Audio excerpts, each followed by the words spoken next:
Aquí hi ha un gran acord PP-PSOE, volen que la política espanyola sigui només cosa de dos i de fet a l'excepció de Catalunya i el País Basc ho estan pràcticament aconseguint. És a dir, ells voldrien que no quedés ningú més i per tant s'han posat d'acord ràpidament per coses com aquesta, no? Com fer un debat, dos debats, expulsar els altres, excloure els altres i per tant això és molt trist. Nosaltres el que vam demanar, Duran va dir, escolti'm, tant dret tinc jo, Duran és també candidat a la presidència del govern, no? I a més segurament és una persona que tindrà un paper molt decisiu, doncs és bo que també pogués participar, no? Això se'ns ha negat i ells fan aquests dos debats. Dos coses, jo convido a tothom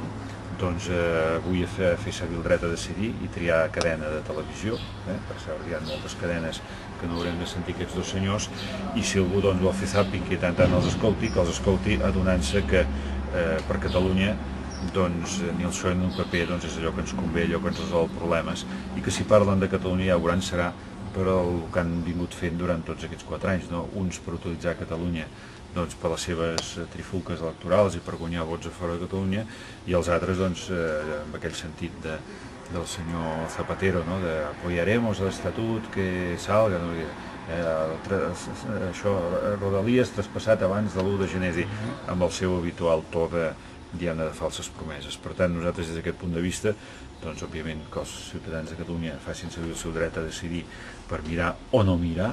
i en tot cas que ho llegeixin amb aquesta clau de dos senyors pels quals Catalunya només és un instrument, són uns quants, si es porten 6 d'avantatge o se'n porten 8 o se'n porten 10 i poca cosa més els importa, i em fa el fet que els catalans doncs hem de treure, com deia el president Pujol, una mica el geni i dir-los que ja n'hi ha prou de jugar amb nosaltres, que Catalunya és una altra cosa, que per sort hi ha altres opcions polítiques